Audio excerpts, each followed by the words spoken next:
अस्सलाम वालेकुम जनाब, कैसे हैं आप लोग? खैरियत से हैं? आज मैं कुछ बात करना चाहूँगा अपने कुछ वाक़यात जो कि ट्रेनिंग के हवाले से रहे हैं। ट्रेनिंग्स की जब भी हम बात करते हैं तो हमेशा एक एक्साइटमेंट ही पाई जाती है। लड़के भी थोड़े इंकरेज होते हैं ट्रेनिंग सेशंस वगैरह के हवाले से, और कंपनीज भी जो करवा रही होती हैं वो भी थोड़ी एक्साइटेड होती हैं, पॉजिटिव होती हैं कि डेफिनेटली इनके साथ जो है चीज़ें बेहतर होंगी। अच्छा, प्रैक्टिकली जब देखा जाए कि होता क्या है, ट्रेनिंग सेक्शंस बहुत सारे जो है जब कंडक्ट किए जाते हैं तो उसका एक पॉजिटिव एनवायरनमेंट तो एक अच्छा आता है।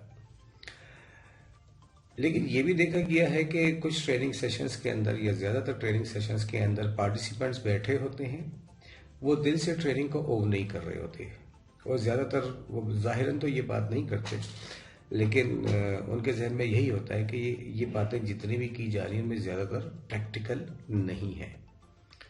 वो डिसीव करते हैं ट्रेनर को या कंपनी को या सीनियर्स को या अपने आप को भी काफ़ी हद तक रिसीव करते हैं कि भाई फील्ड में तो कुछ और होता है। हम जब डॉक्टर से मिलने जाते हैं, डॉक्टर जैसे लिटरेचर निकालते हैं तो डॉक्टर फ़ौरन लिटरेचर ही वापस ले लेता है, तो हम बात क्या करें। तो मैं तो हमेशा सेशंस में ये कहता हूँ कि भाई आप जो है इस किस्म की प्रैक्टिकल प्रॉब्लम्स लेकर आएँ और डिस्कस करें कि ये 7 कॉल स्टेप्स आप कह रहे हैं, ये तो इम्प्लीमेंट नहीं हो सकते, ये तो सब किताबी बातें हैं और ये वक्त नहीं है। तो खैर ये तो मुझे याद आ गया, एक ट्रेनिंग सेशन एक दफ़ा मैंने की, बहुत काफ़ी पुरानी बात है। एक ट्रेनिंग सेशन किया तो चूँकि ट्रेनिंग दे रहा था तो लड़के बेचारे जो है वो अक्सर अच्छा अच्छा ही बोलते हैं कि सर क्या बात है और ये वो ब्ला ब्ला ब्ला ब्ला। और वैसे एक लड़का जो था वो सेशंस के दौरान भी और टी ब्रेक के दौरान भी, सर बस मैंने तो बहुत कुछ सीख लिया आज आपसे और बड़ी मेहरबानी, और आप मेरे एरिया में ज़रूर आइएगा, विज़िट करवाऊँगा, ये करवाऊँगा, वो करवाऊँगा। ठीक है। तो खैर मैं कुछ अरसे बाद उस लड़के के एरिया में विज़िट के लिए चला गया।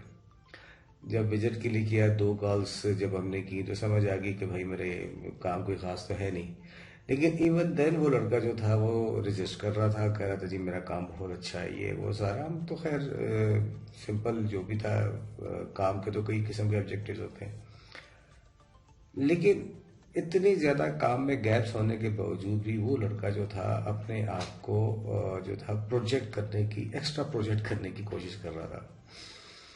तो फिर उसमें हवाला दिया कि सर मैंने आपका ट्रेनिंग सेशन अटेंड किया था और बड़ा ज़बरदस्त ट्रेनिंग सेशन था और ये था वो था। मैंने कहा अच्छा आपने कब अटेंड किया था? तो कहने लगा सर वो वहाँ पे हुआ था ना उस एरिया में ये। मैंने कहा यार उस ट्रेनिंग सेशन के किसी एक टॉपिक का नाम ही बता दें आप। वो लड़का खामोश हो गया, उसको याद नहीं था कि मैंने कहा शायद यार ये मेरी नाकामी थी कि आपको ट्रेनिंग सेशन जो कि हुआ जिसकी आप बहुत तारीफ कर रहे हैं तो उसका किसी टॉपिक का नाम तक याद नहीं है। तो बहरहाल मुझे याद पड़ता है कि हमारे सीनियर जो थे उन्होंने वो हमें बताते थे, जब स्पेशली किसी ट्रेनिंग सेशन में जब हमें सर्टिफिकेट मिलता था तो वो 1-2 लोगों का हवाला दिया करते थे और कहते थे कि भाई देखें फलाना शख्स जो था वो जब ट्रेनिंग से सर्टिफिकेट लेता था तो अपने आईने के ऊपर उसको पेश कर दिया करता था। और एक और किसी मैनेजर की एग्जांपल देते थे जिसने अपने ब्रीफ केस के ऊपर वाले पोर्शन में जैसे ही ब्रीफ केस खोला जाए तो वो सर्टिफिकेट लगाया होता था। कहते हैं इससे इनका ऑब्जेक्टिव ये था कि सर मैं जब भी आईना देखूं तो मैं इस सर्टिफिकेट के अंदर ये मेरा आईना हो कि यार मैं इस सर्टिफिकेट को जस्टिफाई कर रहा हूं या नहीं। इसी तरह वो जो मैनेजर साहब ब्रीफ केस में इन्होंने अपना सर्टिफिकेट जैसे ही खोलते थे सामने आ जाता था, तो कहते हैं यार ये मेरा आईना है कि अगर मैंने 2 चीज़ें अपने टीचर से सीखी हैं तो क्या ये मैं लड़कों में या अपनी टीम में इस चीज़ को इम्प्लीमेंट करवा रहा हूँ या नहीं करवा रहा। तो बहरहाल एक तरफ ये एटीट्यूड भी है। कुछ मल्टीनेशनल के लोग थे मेरे साथ एक दफ़ा। बहरहाल अच्छे बुरे हर जगह पर ही होते हैं। जैसे उनके एरिया में मैं कॉल के लिए गया, फर्स्ट टाइम मैं जा रहा था उस एरिया में, नई टीम थी, तो इवनिंग शुरू हो गई थी। बहरहाल कॉल रेडी थी, वो फ़ौरन कॉल की तरफ चले गए। मैं कॉल करके आया तो मैंने मैनेजर साहब से कहा, मैंने कहा यार बात की है कि केमिस्ट कॉल तो हमने की नहीं, हमें तो पहले करनी चाहिए। करें कहाँ सर गलती हो गई। इवन दूसरी कॉल पे गए, दूसरी कॉल में भी उन्होंने केमिस्ट कॉल नहीं की। अब मैं फिर खामोश रहा। फिर मैनेजर साहब को साइड पे लेके मैंने लड़के के सामने बात करना मुनासिब नहीं समझी। मैंने कहा भाई केमिस्ट कॉल पहले कर लें तो हमें आइडिया हो जाएगा कि भाई है क्या क्या नहीं है। एटलीस्ट मैं तो इस एरिया में फर्स्ट टाइम आया हूँ आपके साथ वर्किंग पे, तो आइडिया हो जाएगा। इवन तीसरी दफ़ा भी उन्होंने नहीं करवाई।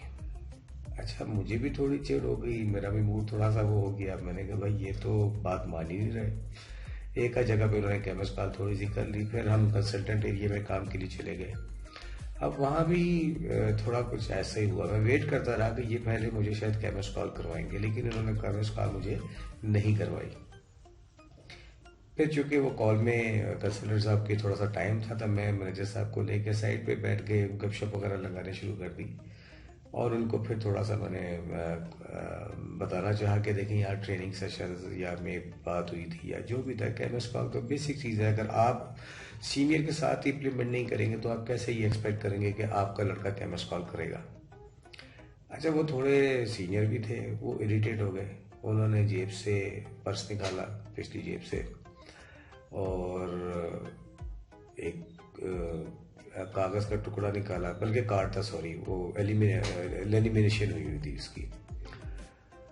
तो वो निकाल के मुझे बताया, कहता सर आप लोगों ने क्या फजूल ट्रेनिंग सेशन करवाया था। मैंने तो ये देखे रीसेंट मल्टीनेशनल का कोर्स अटेंड करके आ रहा हूँ। ये रहा कोर्स का जो भी नाम था उन्होंने बताया, और ये सर उसकी समरी थी। ये हर वक्त हम लोग अपनी पॉकेट में रखते हैं। मैंने कहा सर आप बताएंगे मुझे ज़रा, मुझे भी सीखने का मौका मिल जाए। मैंने देखा तो वाकई बड़ा ज़बरदस्त किस्म की जो भी सेल्स का स्टेप्स थे, ये जो भी थे। मैंने कहा यार देखिए, ये जो कंपनी ने आप पे इन्वेस्टमेंट की थी, आपको ट्रेनिंग सेशन करवाया, और माशाल्लाह आप भी बड़ा अप्रिशिएट कर रहे हैं कि भाई ये बड़ा ज़बरदस्त ट्रेनिंग सेशन था। तो देखिए इसमें भी पहला स्टेप क्या लिखा हुआ है, केमिस्ट कॉल प्रॉस्पेक्टिंग लिखा हुआ है। और ये ट्रेनिंग सेशन कंपनी ने आपको इसलिए नहीं करवाया कि आप उसको जो है एहतियात से पर्स के अंदर अपने पैंट की बैक पॉकेट में रखें। ये इसीलिए आपको करवाया है कि आप इसके ऊपर अपनी टीम को और खुद भी इम्प्लीमेंट करें, क्योंकि बेसिक्स यही है। तो अगर आप इम्प्लीमेंट नहीं कर रहे तो आप इस कोर्स के साथ, ट्रेनर के साथ जस्टिफिकेशन नहीं कर रहे। तो काइंडली इनके साथ जस्टिफाई कीजिए, और जो भी सीखा है दूसरों को ट्रांसफर जरूर करें और इसी के ऊपर इम्प्लीमेंटेशन करें। तो एक पिक्चर का ये रुख था। और दूसरी तरफ ऐसा भी होता है कि हमने एक ट्रेनिंग सेशन किया और उसमें से कुछ लोग इतने ऑप्टिमिस्टिक होते हैं, पॉजिटिव होते हैं कि फ़ौरन चीज़ें सीख जाते हैं, परसीव कर लेते थे, और अगले दिन हम अगर फील्ड में जा रहे हैं उनके साथ तो वो हमें बाकायदा उसी कोर्स के हवाले से रेफरेंस से चीज़ें निकालते और कहते हैं सर आपने तो कहा था कि ये बाइंग मोटिव्स हैं, ये बताइए ये डॉक्टर का कौन सा बाइंग मोटिव होगा। वो यकीन करें वो हमें मुश्किल में थोड़ा सा डालते थे, चैलेंज करते थे हमें, और हमें ऐसे लोग बहुत पसंद आते थे जो हमें चैलेंज करें, क्योंकि हम भी इसी तरीके से डेवलप होते थे। तो याद रखिए कि अगर आपके अंदर एटीट्यूड सीखने का है तो आप एक छोटी चीज़ से भी बहुत कुछ सीख सकते हैं। शायद कुछ सीनियर्स ने, या हमने सिगरेट की पन्नी पे भी किसी वक्त में कोई चीज़ लिखी हुई थी, तो वो भी चीज़ आज हमने संभाल के रखी हुई है अपने सीनियर से, और उसको हम गाहे बगाहे उससे पढ़ते रहते हैं, सीखते रहते हैं। और अगर आपका एटीट्यूड नहीं है तो आपको बेशक बड़ी से बेहतरीन बुक और ट्रेनिंग दे दी जाए, वो यूजलेस ही रहती है। और एंड ऑफ द डे हम यही कहते हैं कि सर मार्केट अब उस तरह नहीं है, और ये सेशन जो है यकीनन किताबी तौर पे अच्छा है, प्रैक्टिकल नहीं है। तो याद रखिए एबीसी हमेशा एबीसी ही होती है। तो बात थोड़ी सी लंबी होगी, इसी सिलसिले को इंशाल्लाह लेके मैं अगली वीडियो के अंदर आपसे दोबारा बात करूंगा। अस्सलाम वालेकुम।